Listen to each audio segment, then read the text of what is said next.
Hi, everyone, and welcome back to this introductory course on philosophy. The first chunk of this course is dedicated to a field of philosophy known as epistemology. Epistemology is just a fancy label. What it really means is that we are thinking about knowledge. So that's what we're going to do over the next couple of lessons. We will actually begin with some ancient takes on knowledge because they are very influential. So we'll be in ancient Greece.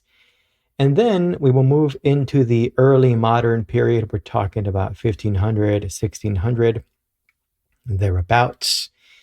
And so, let's get started with a little bit of historical context for the early modern period, and then we'll zoom back into the ancient world. So let's start with story time.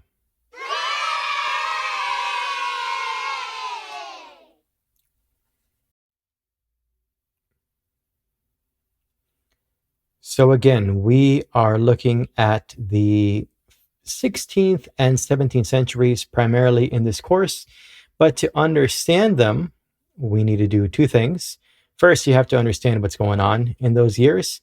And second, you have to understand ancient views on knowledge, which will be sort of, explored once more in Europe during this time period. But let's begin with the historical context here in story time. And it turns out that this time period, many historians of philosophy have recognized, is sort of the high water mark of religiosity, religious fanaticism, and religious violence in parts of Western Europe. Let me give you a couple of events that will kind of show you that things were pretty tense in this time period, religiously speaking. Let's begin with the German Peasant Rebellion in 1524. Now, what you have to know for context for this is that a couple of years earlier, 1517, the Protestant Reformation had begun with Martin Luther posting his 95 theses and all that. I talk about that in my philosophy of religion course, so I won't talk about that much here. What you need to know is that now many people were interpreting the Bible for themselves, and that is different. Before this time period, the Catholic Church sort of only ran masses in Latin, and most people didn't speak Latin. And they had, all the Bibles were not in the languages that people would speak, right? Not vernacular languages. The Bibles were also in Latin. So the whole idea here is that now people were reading the Bible for themselves. Bibles were being printed in English and German and what have you. And so some people saw the language of the Bible and they saw what their society looked like, and they thought that the Bible suggests a much more egalitarian picture than the world that they're currently living in. And so what they did is they revolted against, the authority figures. The basic idea here that you want to realize is that this was very much religiously motivated, a sort of Protestant interpretationist ethos was what was fueling the Germans' sense of indignation. And on the other side, by the way, this is a time period where Christians are doing horrible things to other Christians. The Catholics, who believed in the traditional authority of the church, they took part in suppressing this rebellion. So you can see tensions on both sides of the aisle here, if you want to think about it that way. How about the Münster Rebellion? Well, once more, people were interpreting the Bible for themselves. And what happened in Münster is that some people decided, you know what? I think the Bible says that we ought to live communally. So they tried this out in Münster. They actually chased out the authorities of the town and started living communally. And they had no private property and all that. But next thing you know, some of the leaders of this rebellion, they decided we have to also share spouses.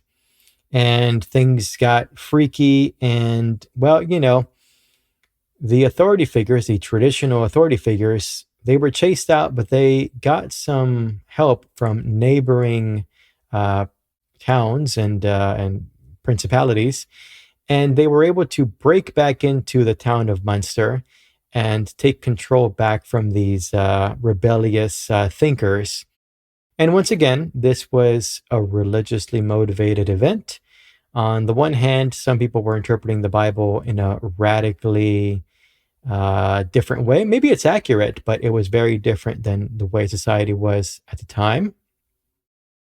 And on the other side of things, the more traditionalist people were interpreting the Bible the way it had been interpreted for a long time. And so they felt justified in suppressing this rebellion as well. Maybe the most dramatic example of religious violence is the 30 Years' War. If you are not familiar with this event, it's sometimes called Europe's tragedy. Basically, Protestants and Catholics fought it out for a couple of decades. And the death toll at the end of it all was pretty gnarly. I mean, we're talking about maybe 50% of the population being, eradicated in some parts of Germany. That's obviously not good. That is tragic and scary and maybe, in a sense, disappointing because, again, these are Christians killing other Christians. And so, what some thinkers began to ponder is something like this, right? These events inspired these thinkers to argue that our beliefs need to be supported by more than just faith and dogma. Again, Christians were doing horrible things to other Christians because they believed on faith that their views were the right ones and the other people's views were wrong. And so these philosophers started to realize that blind fanaticism is probably not a good idea. Blind fanaticism leads to bloodshed. And so, how do you fix this? Well, the thought was, among some thinkers, that you need to get rid of religious dogmatism. You can't just assert something and believe it willy-nilly. You have to defend your beliefs, and you do that by setting up a strong, rational foundation for what you believe. And so that is the project that many philosophers of this time period were taking up, and they wanted to help people, right? They thought to themselves, we can maybe avoid some of the massacres that we've been seeing that are in recent historical memory by simply really being careful about what we believe, by having rational justifications for what we believe. Now, the problem is that they sharply disagreed, these philosophers, on what those rational foundations for our beliefs ought to be. In other words, they couldn't even agree on what it means to justify a belief. What counts as a justification? What's the ideal way to justify our beliefs? Funnily enough, these debates, as these philosophers were having them, they sort of rhymed with some debates that were happening in the ancient world, or that had happened in the ancient world. In fact, as these thinkers collided, you could see that old ideas were stirring beneath the surface. Because it turns out that the questions that haunted these philosophers, they had already been asked long, long time ago in a world that was just beginning to be rediscovered by them. Of course, we're speaking of the ancient world. And so today, the rest of this lesson, we will cover some ancient views on knowledge. And then after this, we'll jump into views from the early modern period. So let's get into some important concepts so you can understand these ancient views. Let's begin with the branch itself. Epistemology is a branch of philosophy concerned with the nature and limits of knowledge. So that means that epistemic philosophers cover questions like, what is truth? What is knowledge? How do we know what we know? What are the limits to what we can know? as we know, philosophy has been different things at different times. I should stress that today, the way that epistemic philosophers sort of see their job is that they're looking at the best belief forming practices. In other words, they're looking for what the right method for acquiring true beliefs is. There's lots of views, and we will cover a couple from the early modern period, but that's the basic idea of epistemology today. Now, we will cover ancient views in this lesson, but after this lesson, it's going to be a lot more similar to the more modern takes. Okay, here's the very next thing I want to do. And it's a little bit of food for thought because I want you to realize just how weird this whole practice is. It is not normal to think about knowledge. Here's the whole idea, I guess, if I could say it in a nutshell. We tend to think maybe implicitly without even realizing that we already know what knowledge is, because we sort of see the world and our minds sort of autocorrect this for us. We don't actually think to ourselves, how do I know what I know? We just kind of implicitly, automatically, mechanically impose upon reality a way of looking at the world. So it actually takes some effort to think about epistemology. We will have to focus on arguments for and against certain views to see whether or not they're good. By the way, everything I'm saying is exactly in line with what Richard DeWitt says in his introduction to the history and philosophy of science. Everything that I said right now, DeWitt says as well, that we tend to take epistemic matters for granted. We don't put much thought into them. So he actually says that we don't even notice that our dictionaries are guilty of circular reasoning. Let's just say that you go to your dictionary and you want to see what the definition of truth is. And it says, well, you don't want to know what the truth is. It's just facts. That's what the truth is. Okay, fair enough. So then you flip over to the entry for fact, because maybe you don't know what facts are. And you know what it says? Things that are true. I hope you can see that that is not very helpful at all. That is defining things in a circular way. You're defining one definition in terms of a second, and that second one in terms of the first one. That doesn't work unless you already know the definition of one of those terms. I hope you can see that.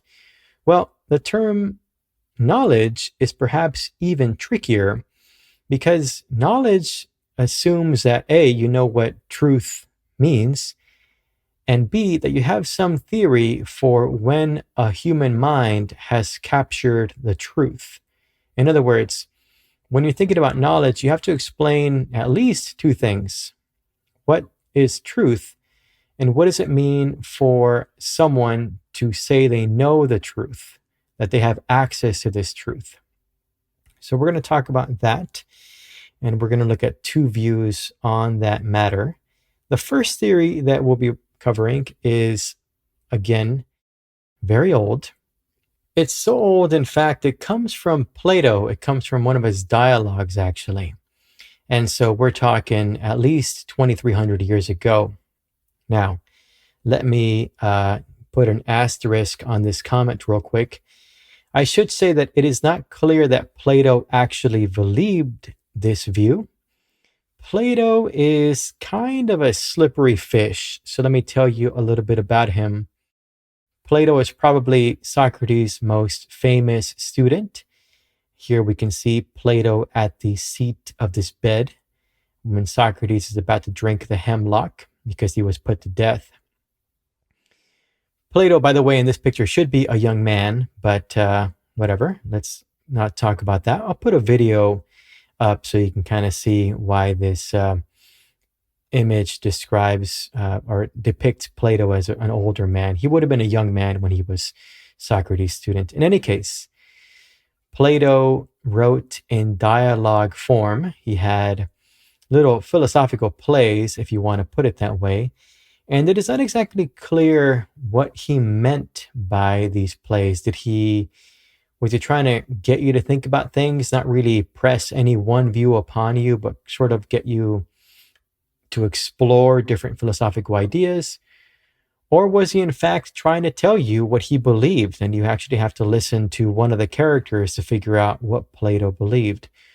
Or maybe he had different views. In the beginning, he had one set of views, and later on, he had a different set of views. Who knows? There's a lot of debate about what Plato really believed. We will have a lesson on Plato eventually, but for now, let's just kind of leave him shrouded in mystery. That's very befitting for Plato. And instead, just think about his view, which we will call the JTB theory of knowledge. Correction, let's think about this view, right? It's not necessarily Plato's. Okay, let's talk the way epistemic philosophers talk. It's very technical, and then I'll give you a more down-to-earth way of thinking about this. But let's start with this technical version. A subject S knows a proposition P, a thought P, if and only if P is true, this proposition, this thought is true. S, this subject actually believes that proposition P, and S is justified in believing that proposition P.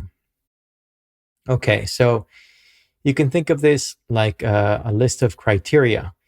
The thought actually has to be true. The person actually has to believe that thought. And the person has to have good reasons for believing that thought. So in other words, knowledge is justified true belief. Now I know what you want. You want an example. I'll give you an example. Let's think here about Lisa Simpson. Now, if you don't know about The Simpsons, here's what you need to know. Lisa is a very studious girl. She's always reading a book, and she does very well in school. Let's say we go up to Lisa and we ask something like, "Hey, Lisa, what do you know?" And Lisa says to us, "I know a neutral carbon atom has 4 valence electrons." Very cool. Maybe a strange thing to say, but hey, we asked a strange question. So we want to test this knowledge claim. And so if we're following the JTB theory, the subject is Lisa. So in that sentence, I refers to the subject Lisa. And the proposition is what comes after know that. So in this case, a neutral carbon atom has 4 valence electrons. That is a full declarative thought. That means it is either true or false. And so now we can actually use the JTB theory as sort of a checklist. Okay, first question. Is the proposition P true? Is it true that a neutral carbon atom has 4 valence electrons? Well, that is in fact true. Now you can either take my word for it or go ask your chemistry teacher. Trust me, I am not the person to ask how this works, but that criterion is definitely checked off. That is true.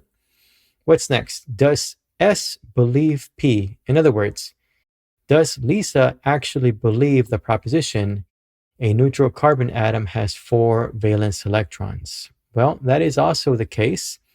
We literally just asked her, and she was able to say that right off the top of her head. So yeah, odds are she definitely believes it. Does Lisa have good reason for believing in that proposition?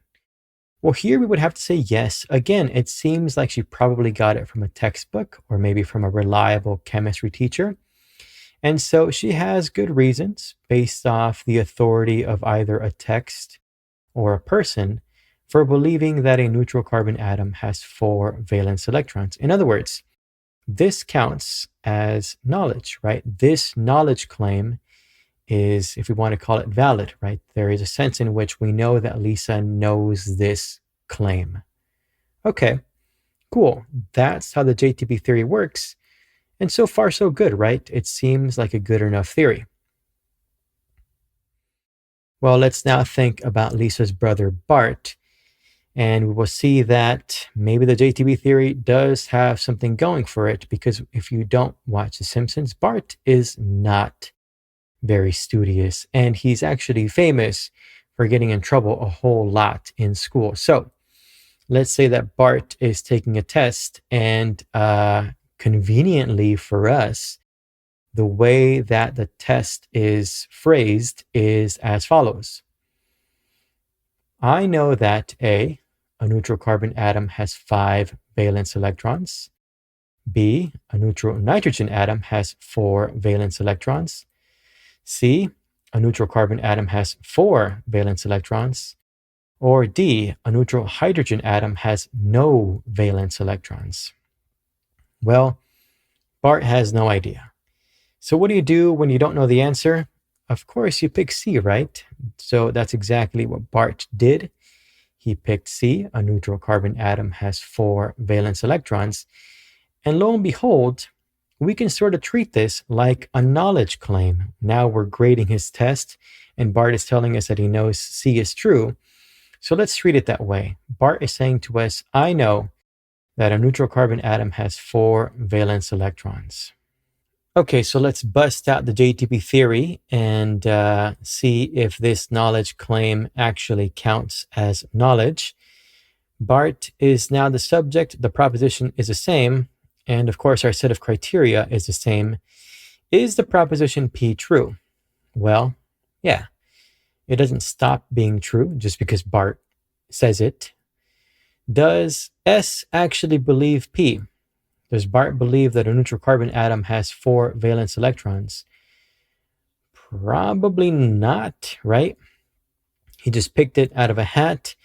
I bet you if we were to ask him again what he actually selected on the test, he might not really know. So we're going to go ahead and say no to that one.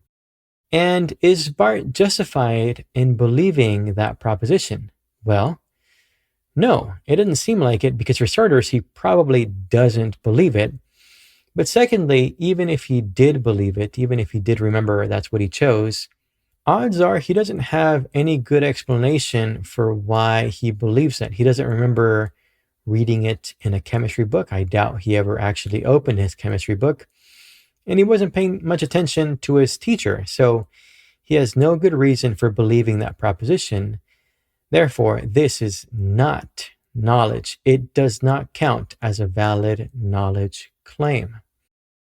And, well, it seems like a pretty good theory, right? This view that Plato mentions in one of his dialogues, which I'm sure many of his students at his school, the academy, would talk about and debate and stuff. Maybe there's something to it, right? It seems to work. Well, the thing about ancient Athens, though, is that Plato's academy wasn't the only school in town, literally. There were many other competing schools and competing schools of thought. And, well, let's walk down the streets of Athens now to go find another way of thinking about knowledge. This one coming from a view known as Pyrrhonian skepticism.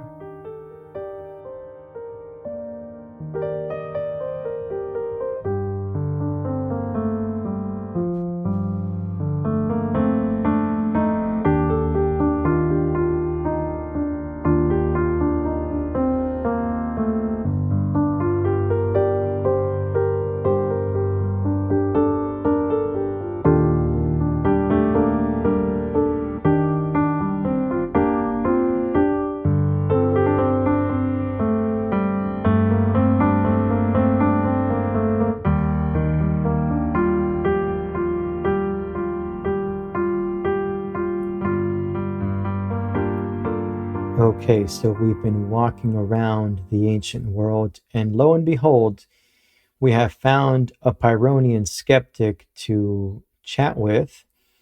Let me give you a bit of context so you can understand Pyrrhonism a little bit better.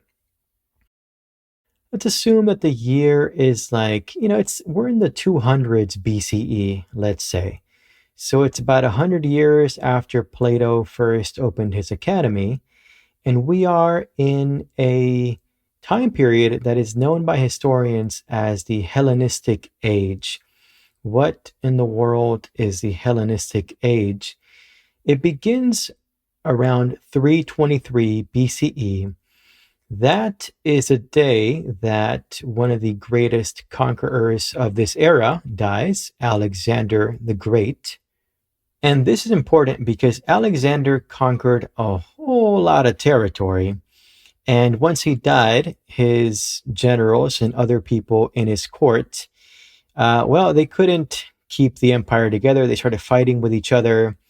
And essentially, big chunks of land were run by Greeks at this point. All the different generals and people in Alexander's court divided up the empire for themselves. What does this mean for philosophy? It means that, again, big chunks of territory are now run by Greeks, which means that Greek thinking starts to make its way throughout the regions. Moreover, ideas from other places now are starting to get blended with Greek thinking. And that is, as far as we can tell, one of the explanations for the view that we're going to cover now, Pyrrhonian skepticism. So this is one of the many philosophical movements that flourished in the Hellenistic age. And Pyrrhonism is a form of radical skepticism. I will explain what that means in a second. Let me just highlight the connection here with Alexander the Great. Pyrrho of Elis is a philosopher who accompanied Alexander the Great on his campaigns. And in fact, they made it all the way to modern day India, which means that whatever was going on over there, Pyrrho made contact with those ideas. So as far as we can tell, Pyrrho made contact with early Buddhists. And he spent some time with them. And when he came back to Greece eventually, apparently he was a completely changed man. So he was Zen, right? In fact, the scholar Christopher Beckwith calls Pyrrho the Greek Buddha. So you can tell that something unique and different is going on. Okay, let's talk about skepticism. According to Pyrrhonism, beliefs and knowledge are obstacles to inner peace. Obstacles to inner peace and tranquility. And that's because beliefs bring with them inclinations towards this or that. And so they add intensity to our mental lives. Let me give you an example that might work for you. Let's imagine that you think something is good. Maybe it's good to get into this school that you want to transfer into, or it's good to get this job that you really want, or it's good to get this romantic partner that you really want to get.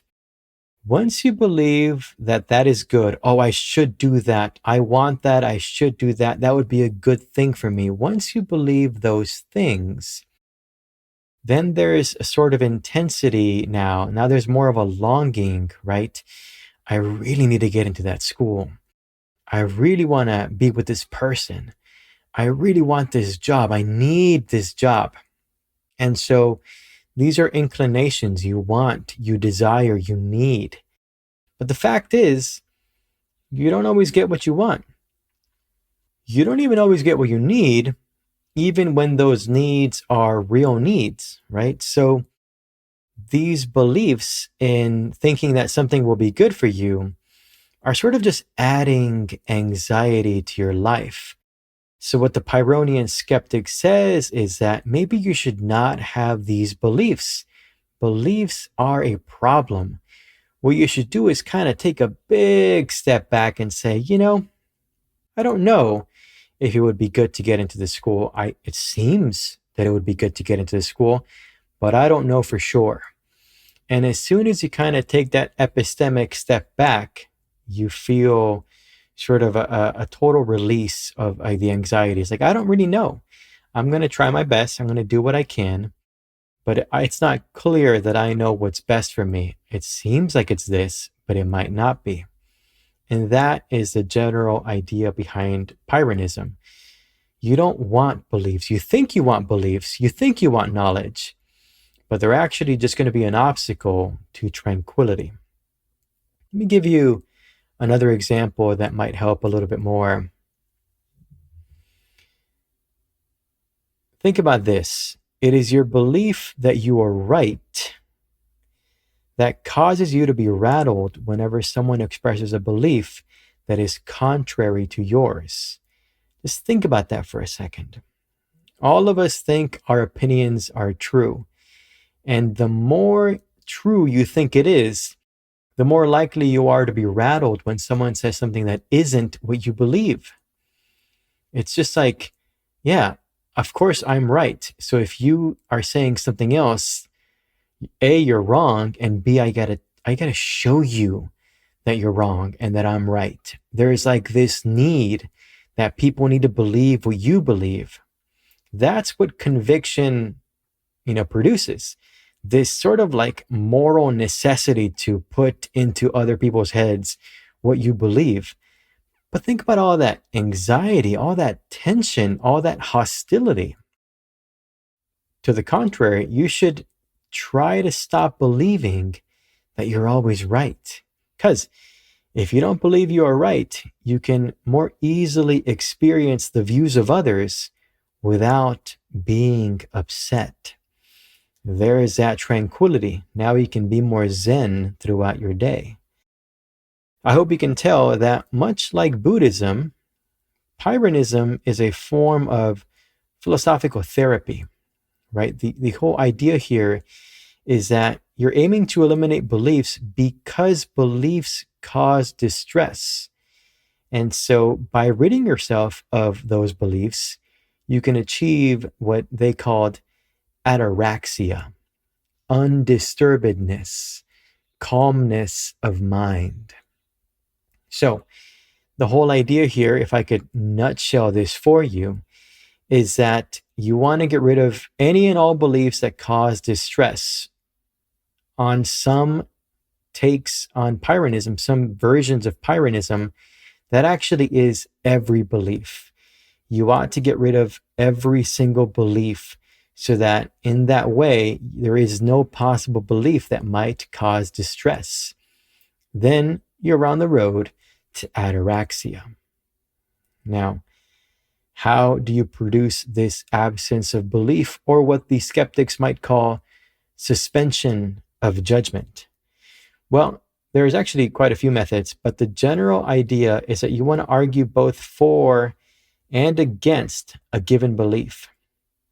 And so by arguing for all sides of an issue, you can actually create doubt within yourself. You can actually see, this belief might go this way or that way. It might be true or it might be false. I'm actually not sure.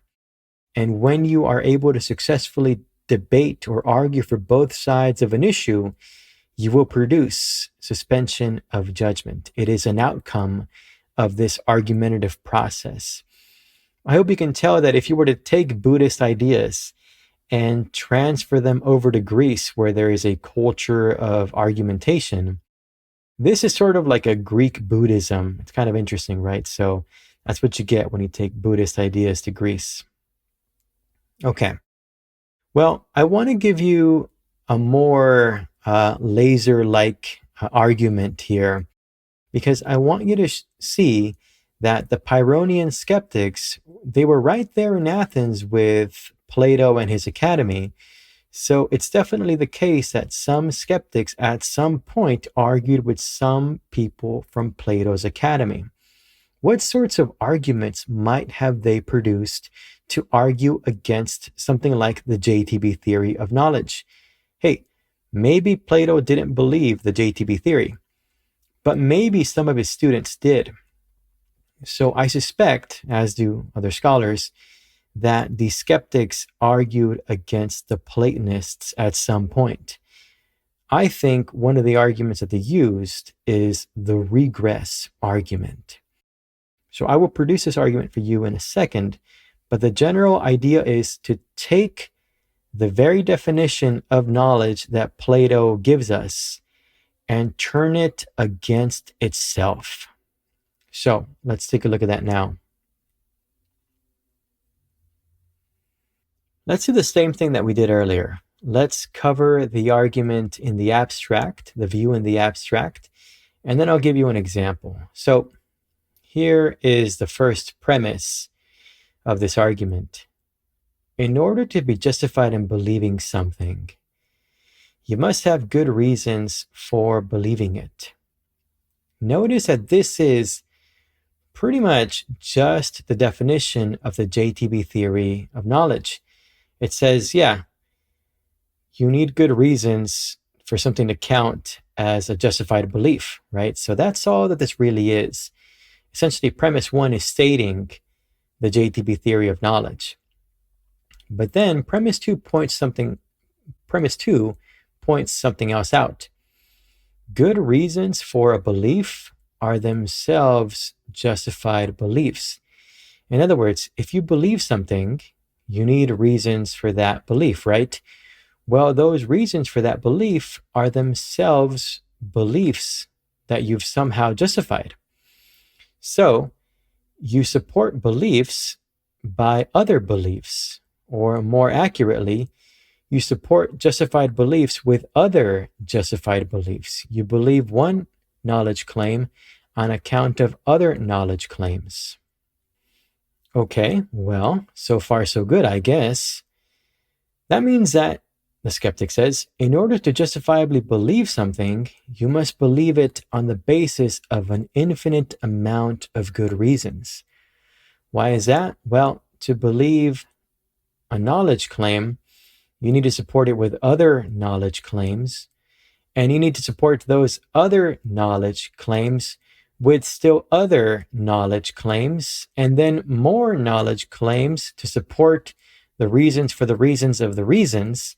And next thing you know, you're stuck in infinity, right? You're never done justifying your beliefs.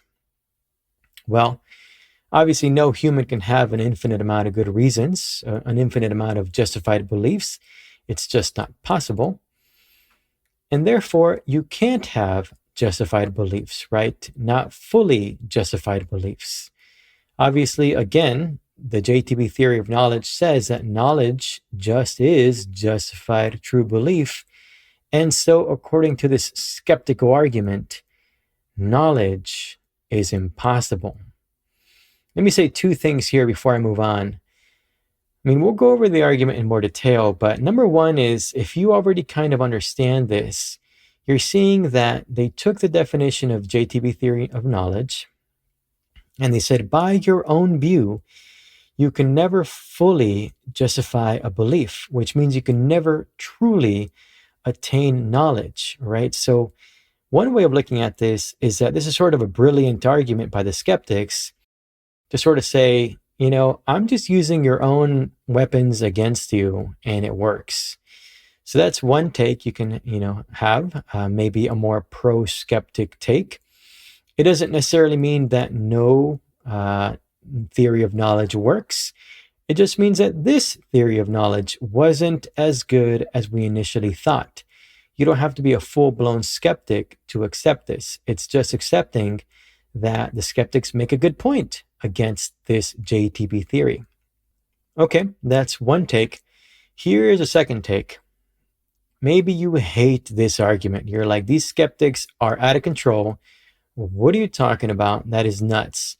Okay, that's sure. Maybe you don't like it. And so what you have to do is find a flaw in this argument. You literally have to point at a premise, 1 through, I suppose, 4, and then 6, or 1 through 4 in particular, and see that it's wrong. Basically undermine it in some way.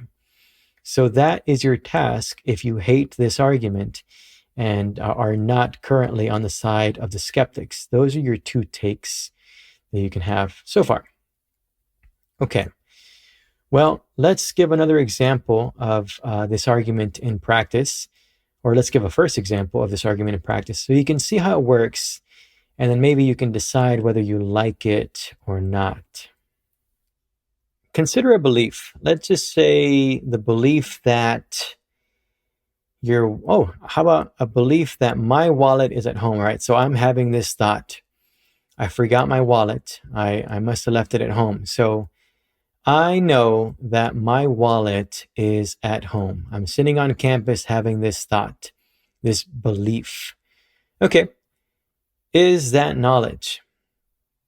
Well, according to the JTB theory and the skeptic, if you want to assume the JTB theory is true, then you have to provide those reasons, some reasons for that belief.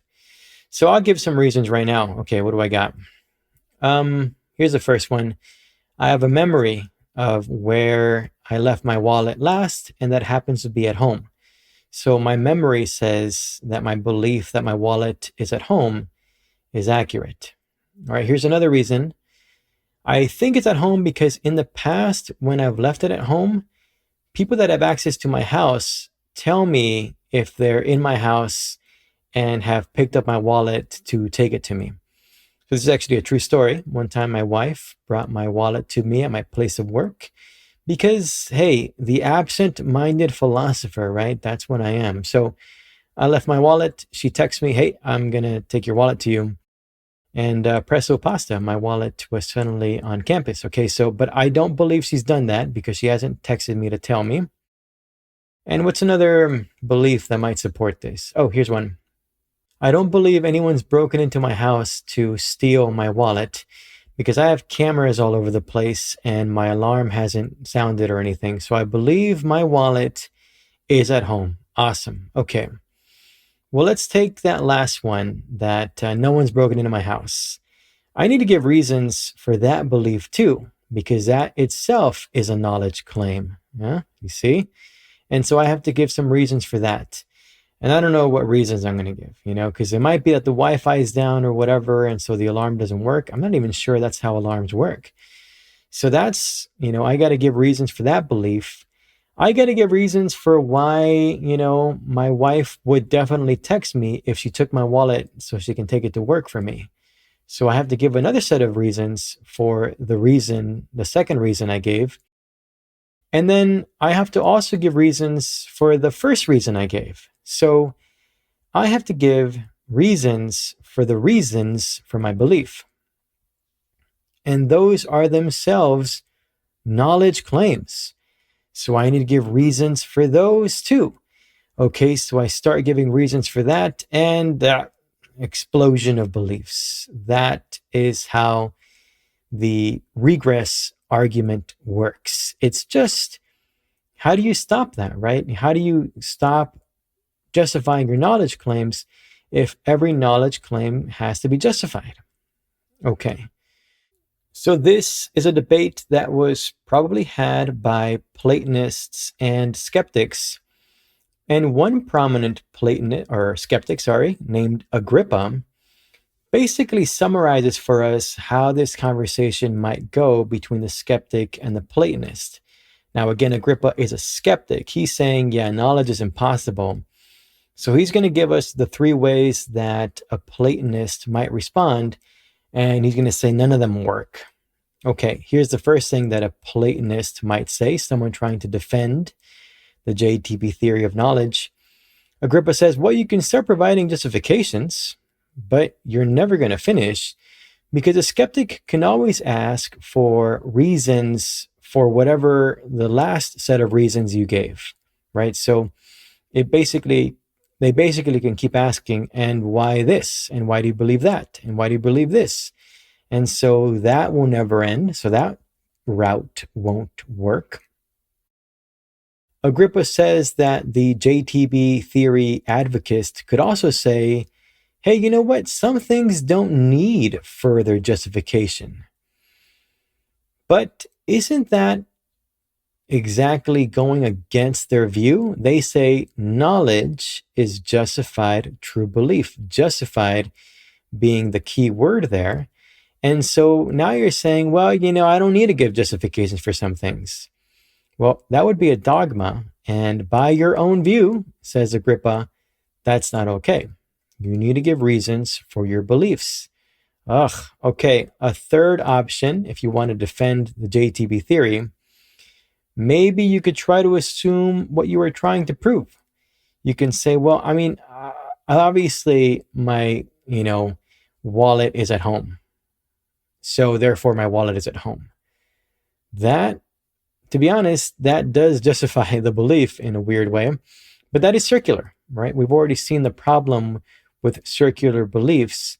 And so that won't work either, right? So that is the pickle that the person who is defending the JTB theory of knowledge is finding themselves in. Anyway, by the way, this is called Agrippa's trilemma, in case you wanted to know. And this is just one of the many skeptical arguments that a Pyrrhonian might provide against basically any other school of philosophy. Because again, their whole idea was beliefs, you think you want them, but you really don't. And so they had all sorts of ways for arguing against knowledge and against having beliefs in general. They suggested instead you should just have appearances. This appears to me to be this way, but I'm not really sure. So that's the skeptics. And so those are two views that come from the ancient world and they collide with each other. And you're going to see that when we cover some philosophers from the early modern period in the next couple of lessons, very similar problems will arise. So then let's get into our time machine and mosey on over to the year 1600.